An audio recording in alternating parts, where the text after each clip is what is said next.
Burt Lancaster was never just another movie star.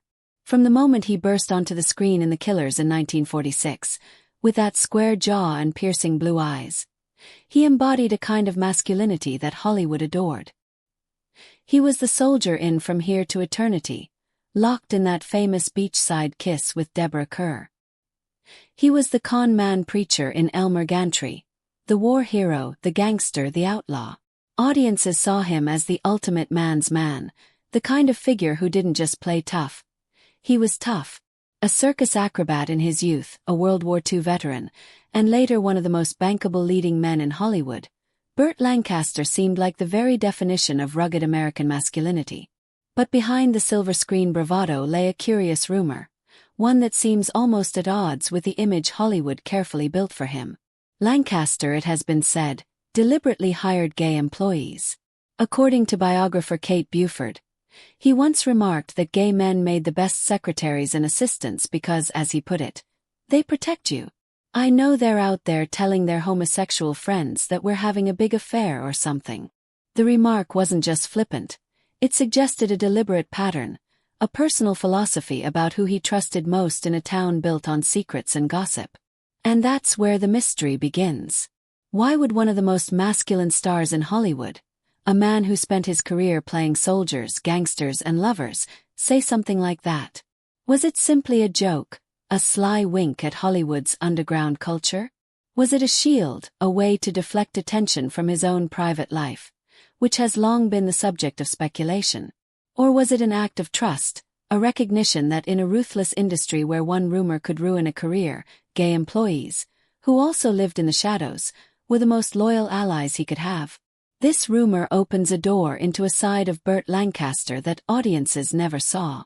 Beyond the awards, the Oscar for Elmer Gantry, the BAFTAs, the Golden Globe, and beyond his 80-film career that spanned nearly half a century, there was a man navigating Hollywood's contradictions. Its obsession with image, its fear of scandal, and its hidden networks of power and protection. So today we're going to peel back that curtain. We'll explore Burt Lancaster's rise from circus acrobat to Hollywood legend, his private life and politics, the enduring rumors about his sexuality, and what his hiring choices reveal about surviving in a world that punished anyone who dared to live authentically. Because sometimes, the most fascinating part of a star's story isn't what's on the screen. It's the secrets they kept just out of frame. Hollywood in the 1940s was a paradox. To the outside world, it looked like a golden kingdom of dreams. Marquees glittered at night, stars smiled from magazine covers, and movies brought hope to a nation just emerging from the devastation of World War II. On screen, love always triumphed, heroes always conquered, and beauty seemed eternal. But behind that shimmering facade lay a machinery of control as strict as any government bureaucracy, and just as ruthless. For actors, fame wasn't freedom. It was a contract, a mask, and often a prison. The studio system ruled everything. Warner Brothers, Paramount, MGM, and the rest didn't just sign stars to make movies. They owned them body and soul. A young actor might be handed a new name, a new hairstyle, even a fabricated backstory to sell to the public. Studio publicity departments carefully crafted personas. The good girl, the playboy, the brooding rebel. And once the studio decided who you were, there was no deviating from the script. Careers lived and died by this image-making process, and stepping out of line could mean losing everything. The most powerful enforcers of this system were the gossip columnists. Luella Parsons and Hedda Hopper, two women with claws as sharp as any Hollywood executive, were feared across the industry. Their syndicated columns reached millions of readers, shaping public opinion and dictating who was in and who was finished. A carefully placed rumor about an affair or a vice could end a career overnight. Studios fed them stories to protect their own interests, offering up one star scandal to bury another's. It was a dangerous game, and every actor knew they were a single misstep away from the headlines that could destroy them. And in that world, no secret was more dangerous than queerness. Being gay in mid-century America wasn't just socially stigmatized. It was criminal. Police raided bars, the FBI kept files on suspected homosexuals, and employers fired those exposed as deviants. In Hollywood, where image was everything, Even the suspicion of homosexuality could ruin a career beyond repair. To survive, queer stars had to play roles off-screen as carefully as they did on. This gave rise to what became known as lavender marriages, carefully arranged unions between gay men and women designed to present a veneer of heterosexual normalcy. A leading man who was secretly gay might marry a fellow actress, smiling for the cameras and attending premieres together, while each pursued private relationships in the shadows. It was a bargain struck not for love but for survival. Others built protective circles of assistants, secretaries, and close friends who knew the truth but would never breathe a word. In this world of masks and mirrors, trust was more valuable than fame. It was at precisely this moment, when Hollywood's glamour was at its peak but its codes of silence were ironclad, that Burt Lancaster entered the scene. The year was 1946, and Lancaster, a tall, broad-shouldered New Yorker with piercing blue eyes, made his debut in The Killers. He had been a circus acrobat before the war, then served in the army during World War II, and now, at age 32, he seemed to appear out of nowhere, commanding the screen with raw physicality and intensity. Audiences were electrified. Critics praised him as a new kind of leading man, rugged, masculine, and authentic in a way that felt different from the polished charm of actors like Cary Grant. Practically overnight, Lancaster became a star. But Lancaster was no naive newcomer dazzled by Hollywood's lights. Even in his first years, he understood that this industry was built on control and manipulation. He saw how the studios packaged stars, how gossip columnists hunted for weakness, and how rumors could spread like wildfire. He also understood that his rise to fame placed him under the same microscope. For a man as ambitious and as fiercely independent as Lancaster, that reality demanded a strategy. It was in this climate that the question of trust became paramount. Who could he rely on? Who could be allowed into his private life without fear of betrayal? For Lancaster, choosing the right people to work with was not just about efficiency, it was about survival. A careless assistant could whisper to a tabloid, a disgruntled secretary could sell a story, and suddenly the persona carefully constructed for him could shatter. He needed allies who understood discretion not as a favor but as a way of life. And this is where Lancaster's awareness of Hollywood's hidden codes shaped his choices. Living in a world where queerness itself was a guarded secret, he may have recognized that gay employees, people who lived their own lives in silence, were uniquely trustworthy. They knew the cost of exposure. They valued loyalty because their own survival depended on it. In hiring such people, Lancaster wasn't just making a practical decision. He was creating a circle of protection in a world where betrayal lurked around every corner. The glamorous side of Hollywood was all the public saw: the tuxedos, the premieres, the glowing faces on the silver screen. But beneath it was a labyrinth of secrets and strategies, where stars bartered their truth for longevity. Burt Lancaster entered that labyrinth in 1946, not just as a rising actor but as a man already calculating the moves he would need to make to endure. And part of that calculation was who he allowed into his inner circle. In a world of gossip and scandal, Lancaster knew that the greatest strength an actor could have wasn't just talent, it was trust. Before Burt Lancaster became one of Hollywood's most commanding screen presences, he was a kid from East Harlem who knew the sting of poverty and the value of resilience. Born in 1913, the son of a postal worker, Lancaster grew up in a tight-knit working-class Italian-American neighborhood in New York City. He was athletic, restless, and driven, qualities that kept him away from street trouble and steered him toward something unusual: the circus. In his teenage years, Lancaster and his friend Nick Cravat became acrobats, performing daring trapeze acts that thrilled audiences. The circus gave him more than just a way out of poverty. It gave him discipline, physicality, and a sense of showmanship that would later define his acting style. He wasn't a polished, theater-trained performer like many of his contemporaries. He was raw muscle, charisma, and intensity. When World War II came, Lancaster, like so many men of his generation, put his ambitions aside to serve his country. He enlisted in the army and spent several years entertaining troops with the USO. By the time he returned home, he was in his early 30s, older than most aspiring actors breaking into Hollywood. But Lancaster carried with him a presence that was impossible to ignore. He was tall, broad-shouldered, with a face that could switch from brooding menace to a charming smile in an instant. He didn't look like the studio-groomed stars who had dominated the 1930s. He looked real. And in the weary post-war America of the mid-1940s, audiences were ready for something real. That moment came with The Killers, 1946.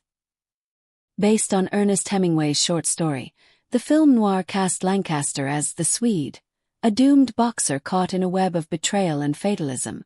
It was his very first film role, yet he commanded the screen as if he had been there for decades. The movie was a sensation, hailed by critics and loved by audiences. Practically overnight, Burt Lancaster went from obscurity to stardom. He wasn't just another handsome face. He was magnetic, dangerous, and unpredictable. Hollywood had never seen anyone quite like him.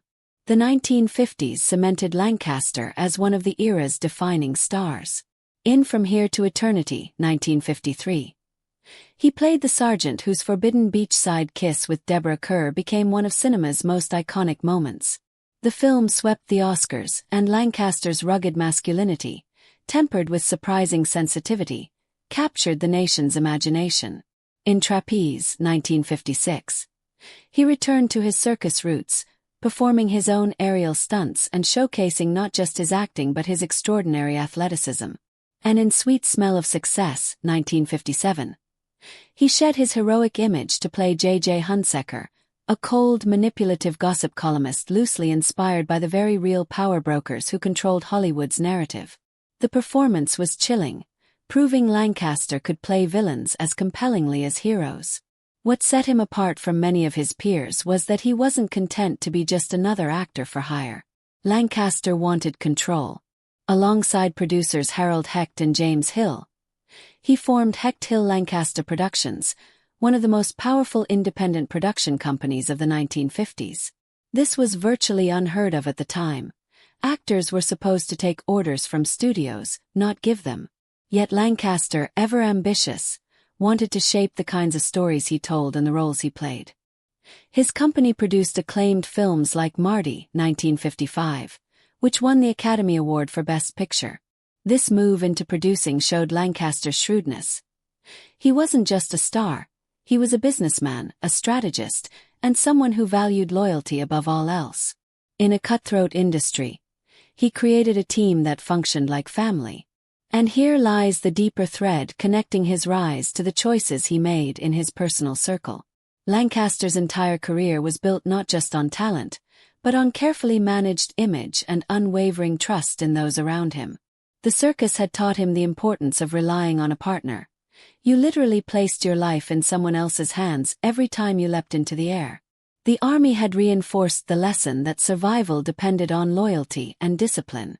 Hollywood, with its tabloid vultures and power-hungry moguls, demanded yet another layer of trust. The people closest to him had to be incapable of betrayal. As Lancaster's fame grew, so did the scrutiny.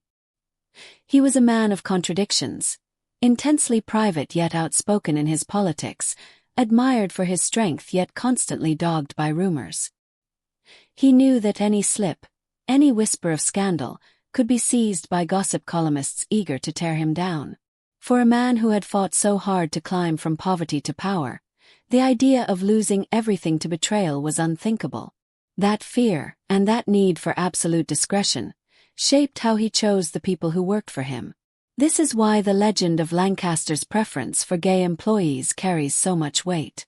In mid-century Hollywood, gay men and women knew firsthand what it meant to live under constant threat of exposure. They understood silence not as courtesy, but as survival. For Lancaster, surrounding himself with such people wasn't simply about politics or even compassion. It was about creating a shield of loyalty in an industry that thrived on leaks and scandal. He had built his career on trust and independence, and he would guard both with the same ferocity that he brought to every role on screen. By the end of the 1950s, Burt Lancaster wasn't just another Hollywood star. He was a symbol of power, control, and self-made success. But behind that power was an unspoken truth. Survival in Hollywood wasn't just about talent or luck. It was about knowing who to trust and who to keep close. And Lancaster, more than most, understood that sometimes the most loyal allies were those with secrets of their own. If Burt Lancaster's career was defined by intensity on screen, his private life was defined by a fog of contradictions. He was a man who inspired awe, fear, and curiosity in equal measure. And at the center of that curiosity lies a single quote, passed down through biographies and Hollywood whispers, that has fueled decades of speculation.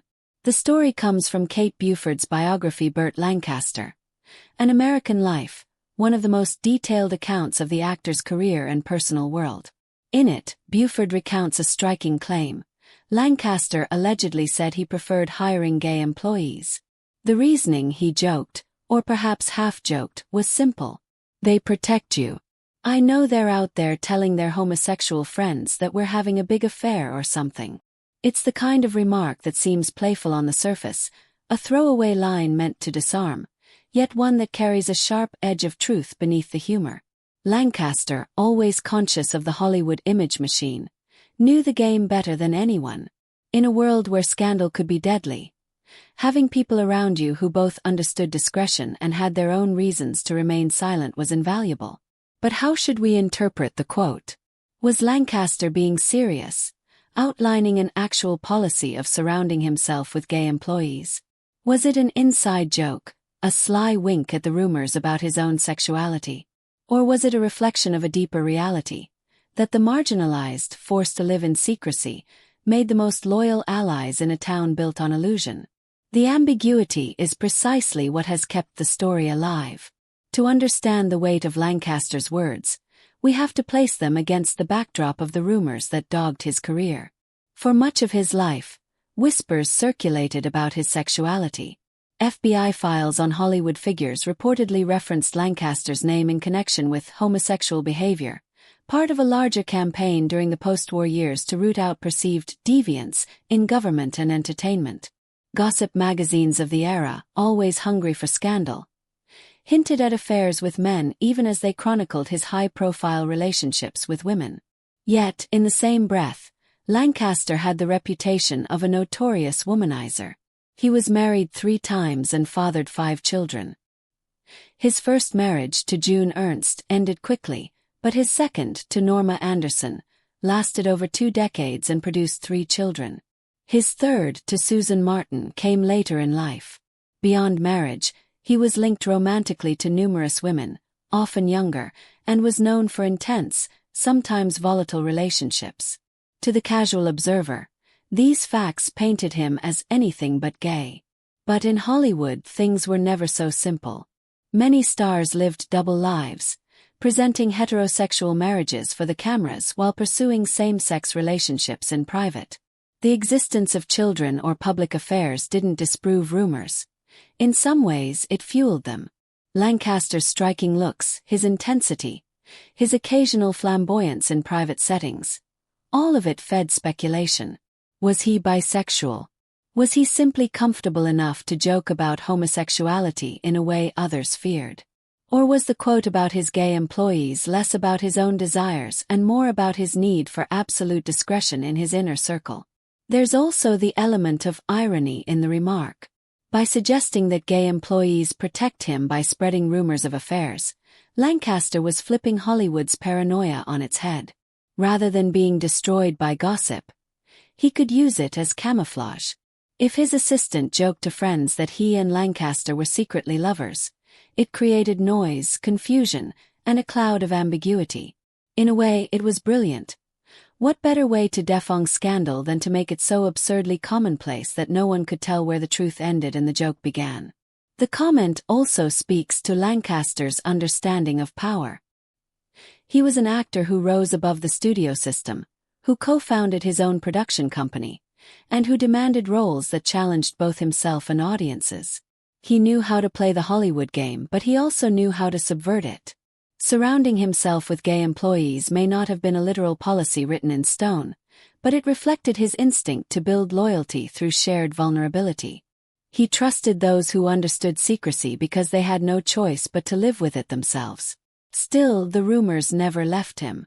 Even after his death in 1994, obituaries and retrospectives hinted at the mystery of his sexuality. Some biographers leaned toward the possibility of bisexuality, pointing to his friendships with gay men and the enduring nature of the hiring rumor. Others dismissed it as gossip fueled by his striking presence and refusal to conform. What is clear is that Lancaster, more than most stars of his era, embodied the contradictions of Hollywood's golden age. Hypermasculine roles on screen, whispered ambiguities off it, a public life of control masking a private life shrouded in silence. The quote, humorous, ironic, and layered, has endured because it captures those contradictions perfectly. It is at once playful and serious, protective and provocative, dismissive and confessional. It doesn't answer the question of who Burt Lancaster really was. Instead, it sharpens the mystery, forcing us to confront the uncomfortable truth about Hollywood itself, that the greatest stars were often those who could play a role not only on screen but in life, masking their truths even as they hinted at them with a sly smile or a clever remark. For Lancaster, the line about gay employees wasn't just a joke. It was a glimpse into the survival strategies of a man who understood that in Hollywood, trust was currency, loyalty was armor, and secrecy was power. Whether or not he truly only hired gay employees, the fact that he said it at all tells us everything about the world he navigated and the legend he left behind. In mid-century Hollywood, loyalty wasn't just a virtue, it was survival. For a star like Burt Lancaster, constantly in the spotlight, constantly scrutinized, the people around him were more than employees. They were guardians of his image, his secrets, and sometimes even his sanity. And when we ask why Lancaster might have chosen to surround himself with gay employees, we need to understand how trust functioned in a world where everyone lived with masks. For marginalized people, especially queer men and women in the 1940s through the 1960s, the stakes of silence were even higher than for the average movie star. To be exposed meant not just humiliation, but sometimes the destruction of one's entire livelihood. Studios quietly blacklisted queer talent. Police raids on gay bars ended careers. Even whispers could get someone dropped from a contract. For queer employees in Hollywood, keeping secrets wasn't just a courtesy to a boss. It was a skill honed from necessity, an instinct for survival. That instinct made them ideal allies.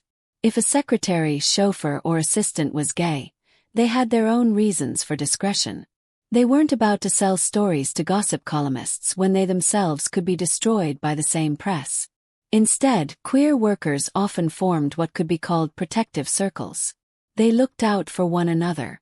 They shielded the stars they served because in many ways, protecting those stars also meant protecting themselves. It was a bond built on shared vulnerability. Lancaster, who had spent his entire life moving through tight-knit communities, from the circus troupe to the army to Hollywood sets, understood the power of loyalty better than most. He knew what it meant to rely on someone to catch you midair on a trapeze, or to trust a fellow soldier to watch your back in war. That reliance translated into his Hollywood career. And if he found in queer employees a level of discretion and loyalty unmatched elsewhere, it makes sense why he valued them so highly. But Lancaster's choices were not just pragmatic, they were also political. He was not a man who shied away from controversy. In fact, he often ran toward it. He was outspoken in his support for civil rights during the 1960s, marching alongside Martin Luther King Jr. and lending his name and presence to rallies when many stars refused to get involved. He opposed the Vietnam War, lending his celebrity clout to the anti-war movement at a time when Hollywood was still cautious about politics. Later in his life, as the AIDS crisis ravaged Hollywood and claimed the life of his friend Rock Hudson, Lancaster spoke out when silence was the easier option. He was one of the few established actors of his stature willing to publicly stand in solidarity with those suffering, defying the stigma and fear that kept others quiet.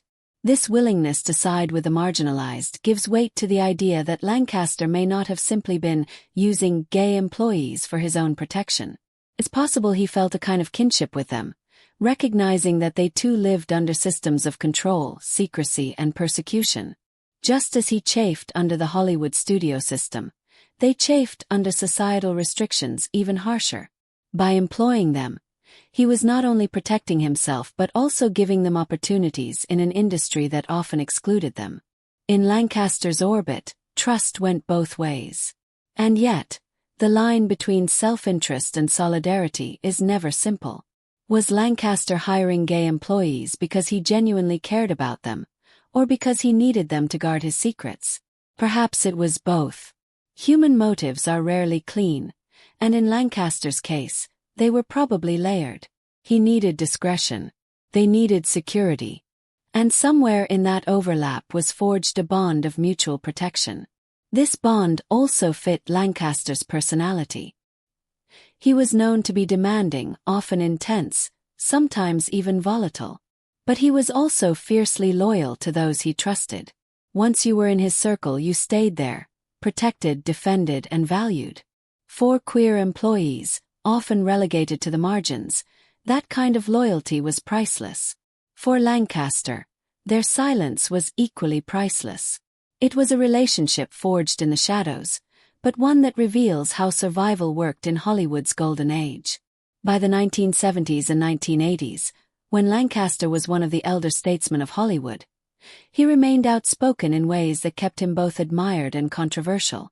When he visited AIDS patients in the hospital or lent his voice to causes that most of his peers ignored, he was demonstrating the same ethos that may have guided his hiring practices decades earlier. A recognition that those most despised by the system often turned out to be the most reliable, the most human, and the most loyal.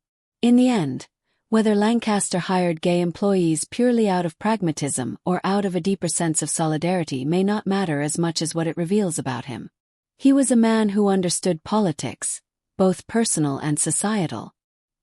He was a man who recognized that trust was not given lightly in Hollywood, and that those who had the most to lose were often the least likely to betray. And he was a man who, in choosing his allies carefully, created a circle that reflected his own values: loyalty, discretion, and a willingness to defy the rules of a system that demanded silence from everyone. For every Hollywood legend there are the movies, and then there are the whispers.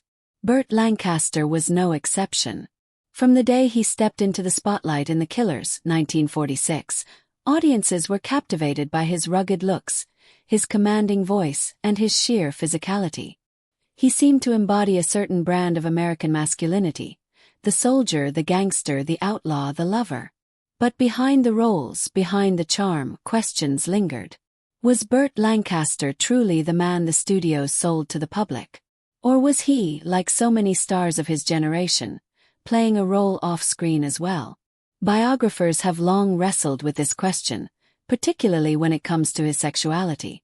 Kate Buford, in her biography Burt Lancaster, An American Life, describes the persistent rumors that swirled around him, whispers that he might have been bisexual. FBI files even contained notes alleging homosexual behavior, though the evidence was circumstantial at best.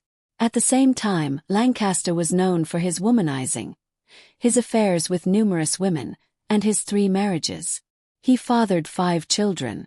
In the public record, he lived as a ladies' man. So which was it? The truth is, no one can say with certainty. That ambiguity has become part of his legacy.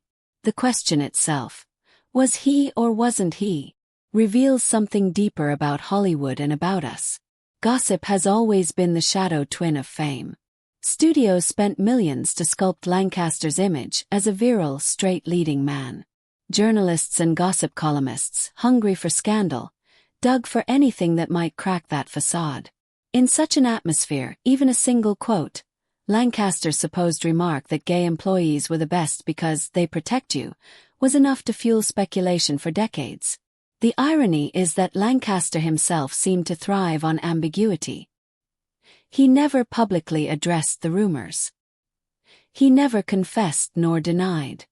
He simply kept moving, reinventing himself as an actor and a man. In that silence, people projected what they wanted to believe. But perhaps the more important story isn't about whether Lancaster was gay, straight, or bisexual. Perhaps the real story is about how he navigated power in a system designed to strip stars of control. He learned quickly that Hollywood was as much about managing perception as it was about talent. By surrounding himself with loyal employees, by staying 3 steps ahead of the gossip machine, he ensured that the narrative belonged to him, not the tabloids. His cunning, not his sexuality, is what truly defined him. And while rumors swirled in the background, Lancaster's career spoke loudly in the foreground. He was never content to be typecast as just a tough guy. His 1960 performance in Elmer Gantry proved his range. A fiery, charismatic evangelist whose hypocrisy mirrored America's own contradictions. The role won him an Academy Award, cementing his place as one of Hollywood's great actors. In Birdman of Alcatraz, 1962, he played Robert Stroud, a convicted murderer who became a respected ornithologist while serving a life sentence. It was a role that demanded nuance and compassion, qualities that Lancaster delivered with intensity. The performance earned him another Oscar nomination and showed audiences that he could embody not just power, but also vulnerability.